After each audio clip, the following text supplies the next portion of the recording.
안녕하십니까. 뉴스마켓에서 마켓 담당하는 최리나입니다. 오늘 제18대 대통령 취임식이 있는 날입니다. 저도 방금 막 보고 나왔는데 여러분들도 지금 취임사 듣고 계십니까? 전 세계가 집중하고 있는 큰 대형 행사이고 전 국민들도 이목을 모두 이쪽에 집중시키고 있습니다. 사실상 이런 날 시장이 강하기는 어려운 것 같아요. 주식 매매해야죠. 또 취임사 들어야죠. 화면 봐야죠. 그렇죠? 내 종목 이게 체결이 됐나 안 됐나 매수 매도도 아주 복잡하게 보이는 그런 날일 텐데요. 때문인지 시장은 아주 고요합니다. 금요일 날 그야말로 생쇼였잖아요. 그렇죠? 예, 2030 가는 것 같이 그렇게 분위기 만들어놨다가 결국 종가상 고작 3포인트 오르고 그쳤던 금요일인데 오늘은 뭐 특별한 수급 조치에 부각된 없이 아주 고요한 가운데 관망생, 그냥 부합권장이 펼쳐지고 있습니다. 코스피, 코스닥 그리고 한시장 순으로 기본적으로 체크해드립니다. 네, 현재 코스피는요. 2020선 정도의 등락입니다. 2018선 정도 움직임인데요. 개장하면서 2020선 위쪽에서 움직였지만 결국 2010선 후반 정도에서 밀려 있습니다. 뭐 큰 폭의 밀림은 아니고요. 0.1포인트가량이니까요. 개인이 나홀로 매수하고 있는데 역시 신정부 출범 기대감 때문에 개인들은 사고 있는 모습이고요. 기관보다 외국인들이 좀 적게 팔지만 일단 외국인들은 6거래일 만에 처음으로 매도합니다. 뭐 매도 규모는 아직까지 크지 않은 상황입니다. 자, 이번엔 코스닥 쪽인데요. 530선 지키려 하는데 지금 조금 버거운 모습이에요. 기관 중심의 나홀로 매수에다가 아직까지 마음을 못 정한 외국인들이 살까 말까 저울질하고 있기 때문인데 사실 오늘 시작하면서 530선 웃돌았었고요. 아직까지 한 번도 하락 반전이 된 적이 없는 코스닥입니다. 새 정부 출범하는 날 기로점이 될 수 있다. 코스닥에 대한 전망도 그런 부분이 있었는데 오늘 일단 530선을 지킬지 530이 거의 안착되려고 하는 날 신정부가 출범한다. 이것도 참 묘한 것 같습니다. 이어서 FX 시장으로 한번 가보시겠습니다. 원달러 환율은요. 금요일날 사실 역시 환시장도 춤을 췄었죠. 벤 버네키 연준 의장이 발언 나오면서 결국에는 하락 반전했었습니다. 소폭 빠지면서 끝났던 원달러 환율은 금요일날 장중에 한번 트라이했었던 1,090원대 다시 한번 들어가려고 합니다. 3원 이상 오르면서 1,087원 80전 역시 유로 전적에서 올해 전망을 내린다. 그리고 이탈리아 총선 등 여러 가지 좀 안 좋은 이슈도 불거졌기 때문에 안전자산 선호 현상 심리 때문에 오늘 원달러가 오르는 영향도 있는 것 같습니다. 자, 역시 환율 얘기하면서 이 엔저 얘기를 안 할 수가 없는데 사실은 오늘 엔저 얘기하는 거의 마지막 날이 아닐까 이렇게 감히 말씀드려 봅니다. 엔달러가요 지금 거의 94엔대 다시 한번 들어가는 그런 모습입니다. 재료가 있었습니다. 재료의 거의 마지막 노출이 아닌가 싶은데요. 미국과 일본의 정상회담이 있었습니다. 사실 이 회담이 끝나고 나서 기자들이 오바마 대통령한테 마이크를 갖다 댔습니다. 엔저에 대해서 어떻게 생각하냐고 오바마 대통령이 묵묵부답 그냥 지나갔다고 하죠. G7, G20 회의를 통해서 환율에 대한 공동성명 나왔었지만 엔저에 대한 직접적인 그런 압박은 없어서 우리 시장 측면에서는 굉장히 실망감을 주었었는데요. 이번에 미일 정상회담 역시 마찬가지였습니다. 묵묵부답 그냥 오바마 대통령이 갔다라는 것은 엔저를 용인하는 것 아니냐, 묵인했다 뭐 여러 가지 표현들이 등장하고 있고요. 무엇보다 사실 미일 정상회담 이전에 발표될 줄 알았던 새 BOJ 총재가 결국 오늘 거의 확정이 되었습니다. 그러다 하루 있고 전 아시아개발은행 ADB 총재가 선임이 됐다고 하는데 이것 역시 뭐 거의 다 반영된 그런 이슈이고요. 어쨌거나 엔저가 오늘 다시 한번 재부각되긴 하지만 역시 그 전 고점인 94.5엔을 넘어가지 못하고 있습니다. 자동차주도 약세이긴 한데 굉장히 제한적이고요. 현대차도 이미 1차적으로 큰 충격을 받은 구간은 지난 것 같습니다. 자, 가장 중요한 것이 엔저가 여기까지일 것이다. 감히 지금 말씀드릴 수 있는 부분은요. 엔 하락하면 이제 돈을 벌 수 있는 그런 투자자들이 이쪽에서 발을 빼고 있다고 합니다. 단적인 예로 조지 소로스라는 이 전 세계 거물이죠. 큰 손이 엔저에 베팅해가지고 석 달 동안 10억 불을 벌었다잖아요. 근데 이제 그거를 다 차익 실현한대요. 그러니까 엔저가 추가적으로 진행될 것에 베팅하는 세력이 급격하게 줄고 있다는 얘기가 되겠습니다. 엔저 얘기하는 날이 오늘이 마지막이길 기대해 보겠고요. 자, 이제 남은 변수를 간단하고 빠르게 한번 짚어보겠습니다. 양적 완화 조기 종료 우려는 일단 부식됐죠. 이것 때문에 지난주 금요일 장중에 한번 급등했다라고도 볼 수 있고요. 벤 버네키 연준 의장이 뭐라고 했습니까? 양적 완화 현재 돈풀기가 자산의 버블을 만들진 않을 것이다 라고 얘기를 해줬고요. 이번에 상원 하원에 가서 반기 통화정책 보고도 버네키 의장은 할 예정입니다.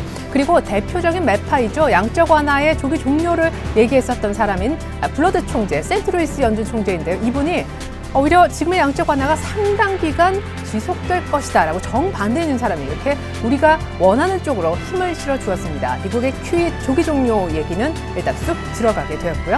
남은 변수 두 가지가 있습니다. 미국의 시퀘스터와 이탈리아 총선이 되겠습니다. 일단 미국의 시퀘스터는 3월 1일 발동이 될 예정인데 지금 오바마 대통령과 백악관 쪽에서는 한 번 더 연장을 얘기하고 있죠. 원래는 연장된 게 이제 3월 1일인데요. 사실 공화당은 이번에 생각이 조금 다릅니다. 그래서 전망이 그렇게 밝지만은 않아요. 왜냐하면 재정절벽 협상하면서 공화당 쪽에서 이미 너무 많은 양보를 한 것이 아닌가 내부적으로 그런 비난이 일고 있기 때문에요. 그리고 사실상 이번에 허리케인 샌디 관련해서 추경 예산이 이미 편성이 돼 있습니다. 그래서 시퀘스터가 설사 발동이 된다 해도 시장이 우려하는 850억 달러의 자동 예산 삭감이 아니라 한 440억 불 정도만 삭감이 될 거라서 공화당은 이번에 한번 끝까지 발동되면 돼봐라. 정치적 수싸움을 할 가능성도 없지 않습니다. 이번 주 이제 상원이 다시 개원하기 때문에 잘 보셔야 될 것 같고요. 이탈리아 총선은 시작이 되었습니다. 투표를 시작했다고 하는데 늦어도 내일 오후 혹은 그 모레 새벽 정도는 이탈리아 총선 결과를 알 수 있을 것 같습니다. 실비오 베를루스코니 전 총리가 다시 한번 집권하게 되면 시장은 불안해할 겁니다. 자, 이쯤에서 지난주 수급 특징주를 한번 환기시켜 볼 필요가 있겠습니다. 지난주는 2,000선을 다시 한번 넘었던 굉장히 의미 있는 한 주이고 외국인이 거의 1조 정도 순매수 들어왔던 한 주인데요. 지난주 2월 18일부터 22일까지 외국인과 기관이 각각 가장 많이 산 종목은요. 삼성전자와 코덱스 레버리지였습니다. 분위기가 좀 감지가 되시죠? 반면에 정 180도 다르게 개인들은요. 같은 기간 동안 최다로 산 종목이 코덱스 인버스. 시장이 빠질 거라고 생각하는 것 같아요. 그리고 가장 많이 판 종목은 바로 삼성전자였습니다. 네, 개인들은 그러니까 삼성전자를 이제 팔고 시장이 하락하면 수익을 볼 수 있는 코덱스 인버스를 사고 있습니다. 사실은 기관이 코덱스 인버스를 제일 많이 정리했거든요. 그리고 외국인들은 지금 삼성전자를 제일 많이 사고 있는데 개인들은 180도 반대 매매를 하고 있습니다. 글쎄요, 냉정하게 생각해보면 2주 연속이나 오른 코스피가 여기에서 쉽게 멈출 것 같지는 않습니다. 잠깐 저와 함께 차트를 보시겠는데요. 네, 코스피는 현재 한 이쯤에 와 있죠. 지난주 후반 굉장히 많이 올랐고 올해 시작하면서 이 정도 부분까지 올랐는데 여기가 바로 2040선입니다. 여기까지 사실 지난주 금요일에 2030까지 갔기 때문에 장중에 한 10포인트만 더 오르면 지금 여기에서도 한 20포인트만 더 오르면 금방 이제 전고점에 도달을 하게 됩니다. 무엇보다 수급이 좋아졌기 때문에 여기까지 갈 수 있겠다라는 전망도 조심스레 해보는데요. 외국인이 오늘 조금 팔고 있지만 지난주 의미 있는 매수세가 들어왔었고 이 자금 안에는 중국계 자금도 굉장히 많다고 합니다. 중국의 국부펀드가 우리나라에 눈을 돌렸다라고 하죠. 여기 이제 유럽계 자금, 특별히 영국계 자금 유턴 얘기도 나오고 있고요. 우리의 10조 매물 벤치마크 변경 때문에 압박을 넣었던 벤치마크 이제 변경에 따랐던 그런 주체 뱅가드 펀드도 2조가량 들고 한국 증시에 컴백한다는 얘기도 있습니다. 무엇보다 이제 2040 가려면은 외국인들의 이와 같은 종합적인 향후 매수가 얼마나 더 들어올 것인가 이것을 잘 보셔야겠죠. 자, 때문에 향후 시장에 갈 수 있다라고 베팅한다면 경기 민감주 분할 매수도 역시 오케이입니다. 하지만 한번 생각해 보십시오. 현대중공업 사실 겁니까? 현대제철 사실 겁니까? 자, 포스코도 아니죠. 뭔가 LG화학 찜찜하죠. 그래서 정유주 요즘에 좀 같습니다. 그나마 좀 생각해 본다면 은행주, 증권주 이쪽 좀 괜찮을 것 같지만 역시 저의 뷰는 변하지 않았습니다. 코스닥에 해답이 있는 것이 아닌가. 특별히 오늘 셀트리온이 굉장히 투자에 큰 힌트를 주고 있습니다. 지금 2%가량만 오르는 셀트리온이 왜? 라고 생각하실 것 같은데요. 그래서 제가 특별히 준비해봤습니다. 셀트리온 저의 차트를 같이 보시겠습니다. 자, 셀트리온은요, 지난 금요일날 한번 급등을 했었습니다. 그렇죠? 지난주 금요일날 급등하면서 3.5% 올랐었는데 지난주 금요일날 일단 이 정도 오르면서도 의미 있는 매물대가 돌파가 됐고요. 오늘 갭 상승을 동반을 하면서 다시 한번 2%가량 올라서 거의 29,000원 비트하고 있는데요. 이걸 조금 짧게 보면 3만 원이 지금 거의 보이고 있는 셀트리온입니다. 자, 이런 셀트리온에 어떤 수급이 들어가고 있을까? 잠깐 저와 함께 지난주 금요일 외국인들의 코스닥 수급을 보시겠습니다. 자, 외국인들이 지난주 금요일 2월 22일 코스닥을 얼마나 샀을까요? 468억 샀습니다. 그 전에 한번 보시면 100억대 많이 사봐요. 200억대 산 적이 있었고요. 300억대 연속 산 적이 있었고요. 쭉 내려봐도 올 들어서 가장 많이 외국인이 샀습니다. 네, 코스피하고는 조금 덩치가 다르기 때문에 코스닥 쪽에 한 500억, 400억 이렇게 순매수 들어가면 굉장히 많이 산 금액이거든요. 외국인이 지난주 금요일 코스닥을 올 들어 가장 많이 사면서 어떤 종목을 순서대로 많이 담았는지 이것을 잘 보자는 얘기가 되겠습니다. 다시 한번 제가 외국인들의 순매수 상위 종목들을 한번 정리해봤는데요. 네, 통시지를 통해서 보셔도 좋고요. 제 화면을 통해서 같이 보셔도 좋겠습니다. 자, 코스닥 외국인 화면을 좀 키워보죠. 자, 금요일날 가장 많이 산 460억가량 샀던 날 1위가 뭡니까? 셀트리온입니다. 이것은 지난주 금요일 집계입니다. 그랬는데 오늘 갭 상승을 돌파하면서 네, 셀트리온이 간다라는 거죠. 2위가 GS 홈쇼핑, 3위가 메디톡스였습니다. 어머, 셀트리온과 메디톡스, 바이오가 가는가 봐. 그렇죠? 자, 차트를 이어서 한번 보시겠습니다. 자, 셀트리온을 제가 잠깐 앞서서 한번 보여드렸고요. GS 홈쇼핑은 아마 아실 겁니다. 실적이 굉장히 좋아지면서 그때부터 차트가 좀 돌았었는데, 네, 지금 이미 이렇게 신고가 내는 차트로 바뀌고 있는 GS 홈쇼핑이고요. 자, 외국인들 지난주 올 들어 가장 많이 사면서 세 번째로 많이 담았던 메디톡스 보실까요? 이제 신고가를 치고 나가고 있죠. 이 라인을 넘어섰기 때문에 사실상 메디톡스는 지금부터 새로운 시작을 하고 있다. 시세 형성 측면에서 그렇게 보실 수가 있겠습니다. 네, 오늘의 결론입니다. 셀트리온이 가장 좋은 힌트다라고 말씀드렸잖아요. 금요일 날 외국인들이 올 들어 가장 많이 들어왔습니다. 오늘 코스닥을 살지 말지 좀 망설이는 듯 보이지만 엄청나게 들어왔던 외국인들이 지난주 금요일 하루 동안만 집중해서 샀었던 종목들 하루 만에 시세가 끝날까요? 그렇게 생각하지 않습니다. 차트 잘 보시면 일단 셀트리온은 3만 원까지 기본적으로 열려있다라고 보여지는데요. 너무 큰 눌림목 기대하지 마시고 이런 종목들은 추격 매수성 약간씩 비싸게 사도 사두기만 하면 일단은 오른다라는 말씀 드려볼 수 있겠습니다. 코스피가 가겠지만 수익은 역시 코스닥이에요. 고맙습니다.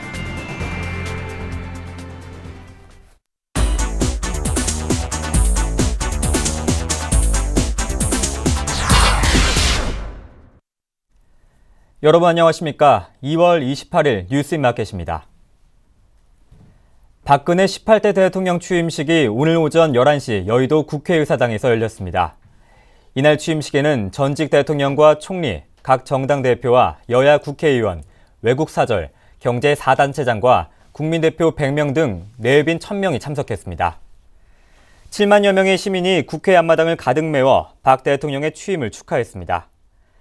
박근혜 대통령은 이날 취임사에서 경제 부흥과 국민 행복, 문화 융성을 이뤄낼 것이라며 부강하고 국민 모두 함께 행복한 대한민국을 만드는 데 모든 것을 바치겠다고 말했습니다. 박 대통령이 25일 0시 통치권을 인수받은 이후 첫 업무로 정승조 합참의장과 통화하며 대북 감시 경계 태세를 확인하고 점검했습니다. 취임식 이후에는 광화문 세종문화회관으로 이동해 국민 희망 메시지를 전달받는 복주머니 개봉 행사에 참석합니다.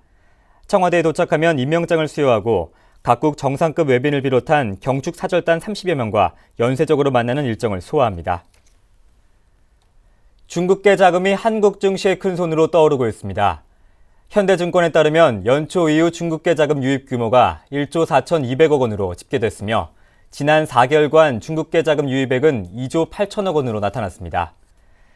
이에 반해 미국과 영국계 자금은 올해 들어 각각 1조 6,600억 원, 9,800억 원이 유출됐습니다. 현대증권은 중국계 자금이 대거 유입됐기 때문에 최근 급격한 원엔 환율의 변화에도 코스피 조정폭이 크지 않다고 분석했습니다. 한국 증시에서 중국계 자금이 차지하는 비중은 1.5%에 불과하지만 현재와 같은 자금 유입 속도가 지속되면 중국계 자금 비중이 빠르게 커질 전망입니다. 코스닥 기업들의 올해 현금 배당 총액은 4,297억 원으로 작년 같은 기간보다 8.7% 증가했습니다. 한국거래소가 코스닥 상장 12월 결산법인 가운데 2년 연속 배당한 192개사를 대상으로 조사한 결과 이같이 나타났습니다. 그러나 평균 시가 배당률은 1.99%로 지난해 2.21%에 비해 0.2%포인트 감소했습니다. 업종별로 한 개사당 평균 배당금 총액을 보면 방송 서비스가 106억 원으로 가장 많았고 유통과 기타 서비스, 소프트웨어가 그 뒤를 이었습니다. 배당금 총액은 동서가 470억 원으로 1위에 올랐고 GS 홈쇼핑, SFA, 파라다이스 등이 150억 원 넘게 현금 배당을 실시했습니다. 시가 배당률로는 KPX 생명과학이 12.7%로 가장 높았으며 KCT, 정상 JLS, 진로발효가 상위에 올랐습니다. 미국 여야의 벼랑 끝 전술로 연방정부의 자동 예산 삭감, 즉 시퀘스터가 5일 앞으로 다가왔으나 막판 타결 가능성이 낮아지고 있습니다. 파이낸셜 타임즈와 로이터 통신은 미국 정치권이 3월 1일 자동 발동되는 시퀘스터를 막기 위한 합의안을 도출하지 못할 것이라고 보도했습니다. 미국 의회가 25일 개원하지만 백악관과 공화당은 팽팽히 맞서면서 협상 재개 계획이 없는 상황입니다. 공화당 지도부는 오바마가 시퀘스터 협상에 추가 증세를 요구하는 게 부당하다고 지적하면서 시퀘스터 발동으로 재정 지출이 삭감되는 편이 낫다는 입장을 고수하고 있습니다.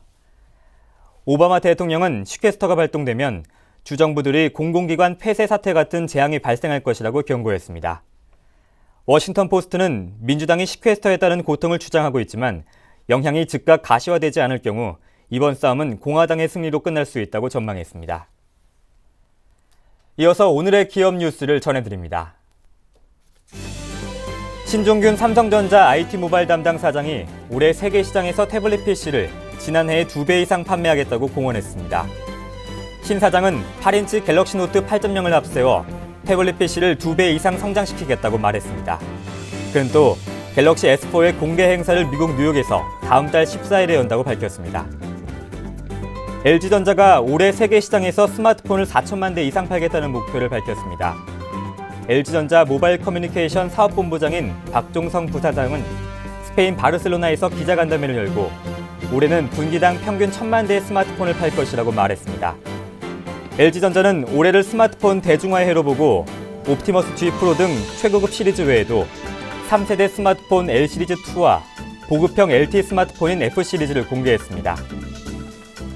세계 최대 천연가스 바이어인 한국가스공사에 러시아 정부와 에너지 기업의 러브콜이 잇따르고 있습니다. 러시아 국영석유 회사인 로스네프트사의 고위 관계자들은 최근 가스공사를 방문해 북극해 자원 개발과 사할린 액화터미널 등 사업 전반에 걸친 설명회를 갖고 참여 의사를 타진했습니다. 또 오는 27일에는 러시아 민영가스 회사인 노바텍의 CEO가 한국가스공사를 방문해 지분 참여와 LNG 도입을 권유할 것으로 알려졌습니다.